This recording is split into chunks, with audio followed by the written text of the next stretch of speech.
Somewhere inside a Microsoft data center right now, on a server, humming away under a company logo that says Windows in giant letters on the building outside, there's a machine running Linux, and it's not alone. In fact, more than 6 out of every 10 computing cores inside Microsoft's own cloud platform, Azure, the platform Microsoft built with its own money, staffed with its own engineers, and markets as the future of its entire company, are running Linux instead of Windows. Read that again. The company that spent 30 years convincing the entire planet that Windows was the only serious way to run a computer is quietly relying on a free open source operating system to keep its own billion-dollar empire online. Meanwhile, you're the one sitting at home being told your perfectly capable 5-year-old laptop is suddenly incompatible with Windows 11 because it's missing a security chip you've never heard of, staring down a bill of $139 to $200 just to keep using your own computer legally. So here's the question. Nobody at Microsoft wants to answer directly. If the creators of Windows don't fully trust Windows with their own infrastructure, why exactly are you still paying for it? Stay with me, because the answer to that question is stranger, more calculated, and more useful to you personally than almost anyone realizes.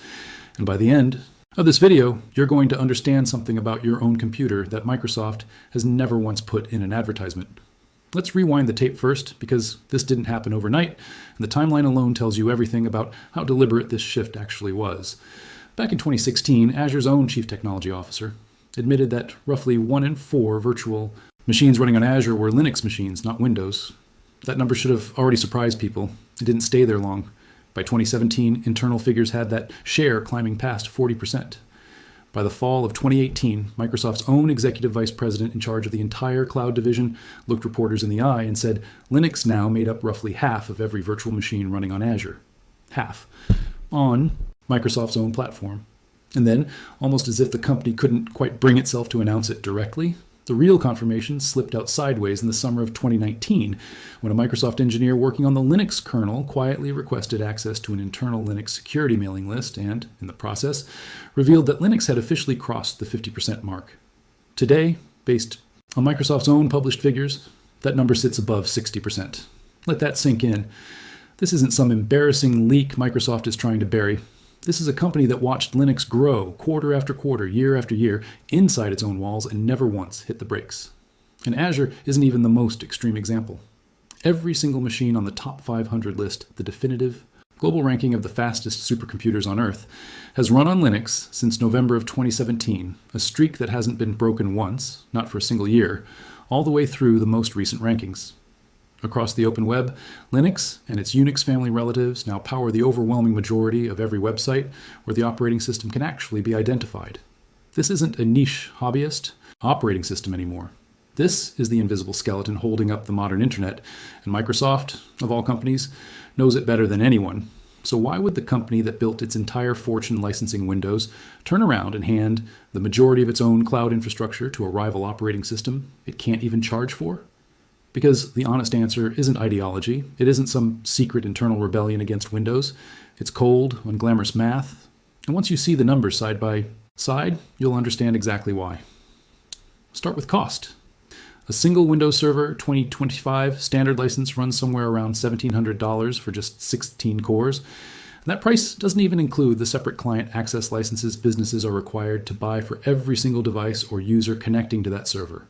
Scale that out to something as modest as 10 servers, and you're already staring down $15,000 in licensing fees alone before you've paid 1 cent for the actual hardware, the electricity, the cooling, or the staff to run any of it. Now put Ubuntu Server next to that same math. Free. Completely free to download, install, and run, with optional paid support available only if a business specifically wants a contract, but with zero licensing fee baked into the software itself. When you're Microsoft, operating not 10 servers, but millions of them, spread across dozens of data centers on every continent, that licensing gap doesn't just add up, it becomes one of the single largest expenses on the entire balance sheet. And Microsoft, like any company on Earth, has every financial incentive in the world to shrink that number, even if shrinking it means quietly running a competitor's software underneath its own paying customers. But cost is only half the story, and honestly, it might not even be the more important half. The second reason is technical, and it's the one that should genuinely make you rethink what better even means in modern computing. Almost the entire cloud-native software ecosystem, the tools that companies actually use today to build, deploy, and scale modern applications, was born on Linux. Docker, the technology that revolutionized how software gets packaged and shipped, was built around Linux container technology from the ground up. Kubernetes, the system nearly every serious tech company on the planet now uses to orchestrate those containers at massive scale, assumes Linux as its foundation. When a company wants to build modern, containerized, cloud-native applications, and virtually every competitive company on Earth wants exactly that right now, the entire surrounding tool chain simply works with fewer headaches, fewer workarounds, and fewer compatibility nightmares on Linux than it does when you try to force that same workflow onto Windows Server. Microsoft's own cloud executive admitted this openly years ago, noting that Azure's own native services increasingly run on Linux, specifically because that's simply where the newer infrastructure naturally belongs. That's not a rival trash-talking Microsoft. That's Microsoft, in its own words, telling you where the technology genuinely performs best. And there's a third layer to this that goes even deeper than cost or convenience, something that gets at the actual philosophy of how modern infrastructure gets built and maintained. Because Linux is open source, a company the size of Microsoft can reach directly into the operating system's code, inspect it, modify it, strip out anything unnecessary, and fine-tune it precisely to match Azure's specific hardware and specific workloads.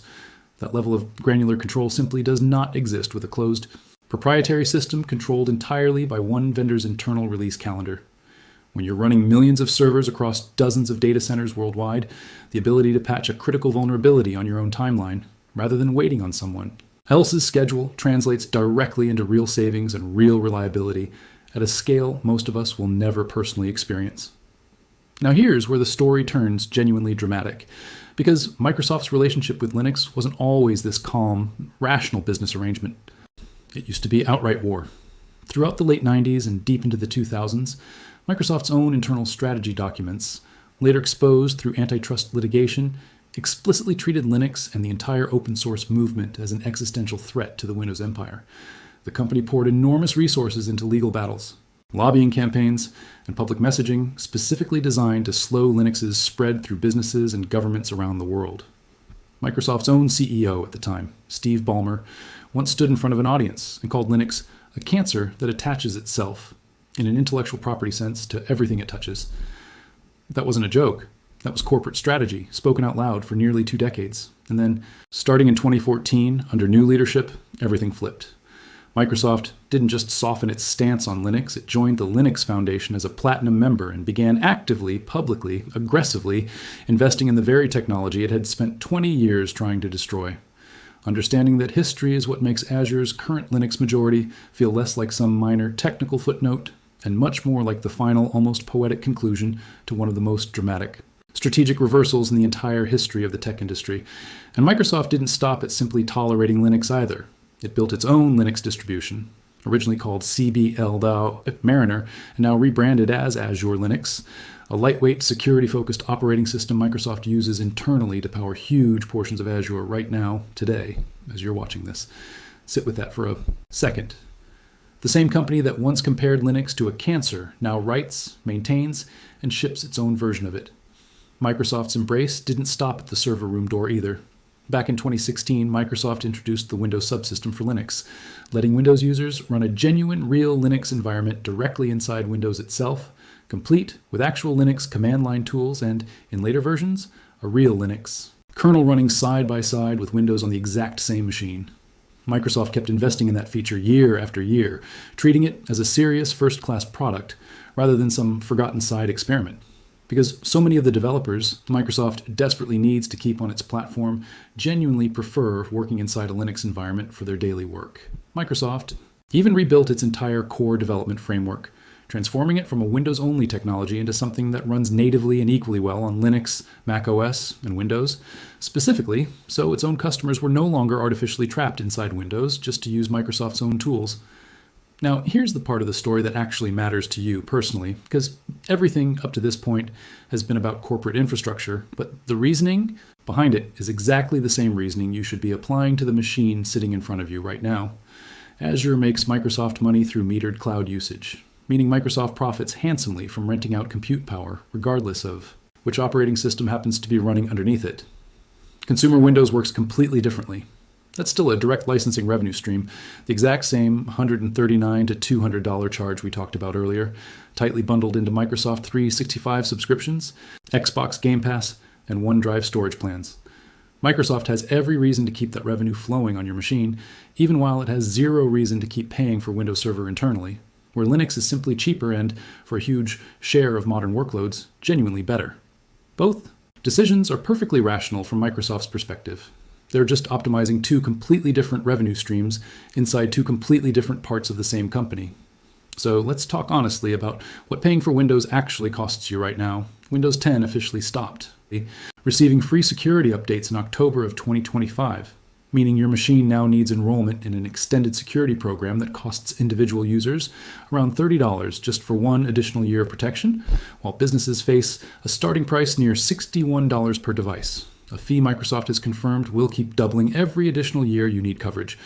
If you try to leap to Windows 11 instead, you slam directly into Microsoft's now infamous hardware requirement, a mandatory security chip called TPM 2.0 that a staggering number of otherwise perfectly capable older machines simply don't have, and in many cases physically cannot have added. Microsoft's unofficial answer to anyone stuck in that situation has essentially been, go buy a new computer, a suggestion that conveniently sells more hardware for Microsoft's partners, while quietly pushing millions of still functional machines toward an early, unnecessary grave.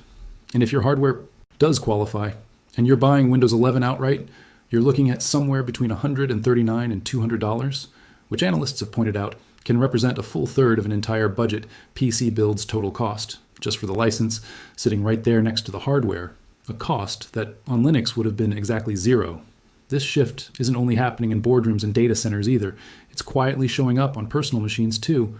Large annual surveys of professional software developers have shown Linux steadily gaining ground as a primary development operating system over the past several years, even as Windows remains the single most common overall choice, and that slow, steady climb among the exact people who understand computing infrastructure most intimately is itself a meaningful signal about where genuine technical confidence has been quietly heading.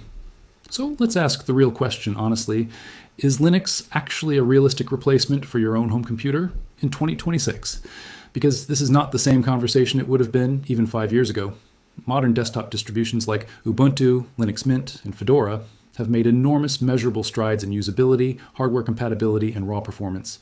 Independent testing earlier this year found Ubuntu achieving noticeably longer simulated workday battery life on identical laptop hardware compared to Windows 11 running the exact same tasks, alongside a dramatically lower background memory usage, meaning Linux can often keep genuinely older hardware feeling smooth and responsive for years longer than Windows 11 realistically can on that same aging machine.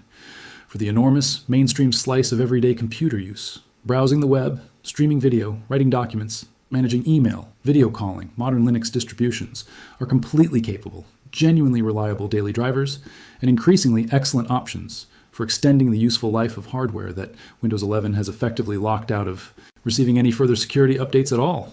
Web-based alternatives have closed much of the old software gap too, with tools like Microsoft's own web apps and Google's productivity suite now running smoothly inside any modern Linux browser, without requiring a traditional Windows-only installation at all.